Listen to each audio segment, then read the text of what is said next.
Ya, Assalamualaikum warahmatullahi wabarakatuh. Selamat datang di channel Orang Jawa. Di video kali ini kita akan membahas yaitu tentang dongeng cerita rakyat dari Jawa Tengah, yaitu tentang Joko Bodo. Dongeng ini mengisahkan orang yang bodoh dan celaka karena kebodohannya sendiri. Cerita rakyat merupakan cerita yang berasal dari masyarakat dan berkembang pada masa lampau yang menjadi ciri khas di setiap bangsa. Tokoh-tokoh yang dimunculkan dalam cerita rakyat umumnya dalam bentuk binatang, manusia, dan dewa. Cerita rakyat merupakan bagian dari dongeng, dan berikut cerita rakyat dari Jawa Tengah. Dongeng Joko Bodo. Ya, pada cerita ini mengisahkan seseorang janda yang tinggal dengan anak laki-laki tunggalnya di sebuah desa, sedangkan ayahnya sudah lama meninggal. Anak laki-laki ini bernama Joko Bodo dan dikenal sebagai orang yang sangat bodoh. Anak laki-laki ini secara fisik sama dengan anak seusianya.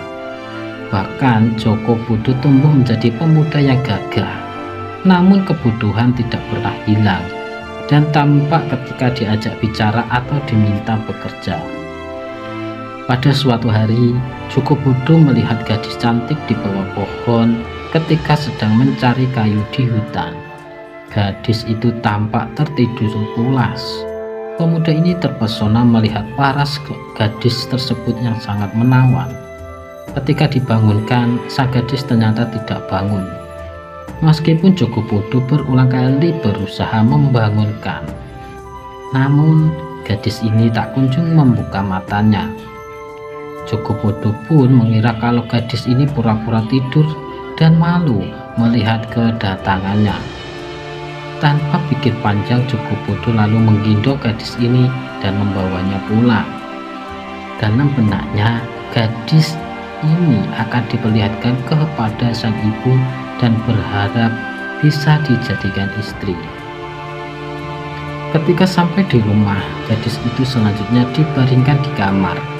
Ibu Joko Bodo sangat terkejut ketika mengetahui anaknya membawa seorang gadis. Sangat cantik kan? Bolehkah ku jadikan istri? Aku menemukannya di hutan, dibangunkan berkali-kali tetapi tidak bangun, kata Joko Bodo kepada ibunya. Mendengar cerita dan keinginan anaknya, ibu Joko Bodo sempat ragu. Dia meminta anaknya menanyakan sendiri kepada gadis tersebut ketika bangun. Terlebih Joko Bodo orangnya bodoh. Singkat cerita, sudah semalam gadis tak kunjung bangun juga. Ibu Joko Bodo mulai heran dan curiga ketika dilihatkan di kamar. Ternyata gadis itu bukannya tertidur, melainkan sudah mati. Dengan tergesa-gesa, sang ibu segera mencari Joko Bodo guna menyampaikan kondisi itu. Gadis itu bukannya tertidur, tetapi sudah meninggal.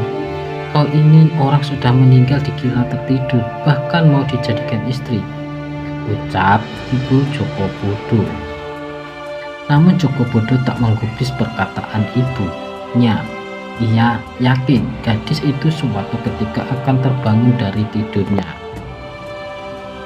Suatu hari mulai tercium bau busuk dari kamar tempat gadis itu ditidurkan. Gadis itu sudah meninggal, buktinya sudah mengeluarkan bau busuk. Percayalah padaku, ucap ibu Joko Bodo. Joko Bodo pun menuruti perintah ibunya. Ia lalu membawa gadis itu ke sungai. Dalam benaknya terpikir bahwa orang meninggal akan mengeluarkan bau busuk. Suatu hari ibu Joko Bodo tengah memasak di dapur. Tanpa sengaja ia kentut dan mengeluarkan bau tak sedap. Joko Bodo yang mencium bau tak enak lalu mencari dan mendapati jika bau berasal dari kentut ibunya. Joko Bodo pun berpikir bahwa ibunya telah meninggal dunia karena mengeluarkan bau busuk. Tanpa pikir panjang, Joko Bodo segera menggendong ibunya untuk dibuang ke sungai. Mau kau bawa kemana aku? Apa yang akan kau lakukan? Kata ibu Joko Bodo sambil berontak. Joko Bodo pun menjawab kalau ibunya telah mengeluarkan bau busuk, sehingga berarti sudah meninggal. Meskipun ibunya telah menjelaskan bahwa bau busuk itu berasal dari kentut, Joko Bodo tetap tak percaya dan membuang ibunya ke sungai. Ibunya pun akhirnya mati tenggelam. Kini Joko Bodo hidup sendirian di rumah. Ketika tengah merenungi nasibnya, Joko Bodo tiba-tiba ingin kentut. Ketika dicium, bau kentutnya sendiri ternyata juga bau busuk. Ia mengira dirinya telah mati dan selanjutnya menceburkan diri ke sungai. Joko Bodo akhirnya benar-benar mati tenggelam terbawa arus karena kebodohannya sendiri. Nah, demikianlah cerita rakyat dari Jawa Tengah, dongeng Joko Bodo. Banyak hikmah yang dapat dipetik dari cerita rakyat tersebut. Di antaranya agar manusia dituntut untuk selalu mencari ilmu agar jangan sampai sengsara karena kebodohannya. Oke, mugi-mugi dipun paringi manfaat. Matur nuwun.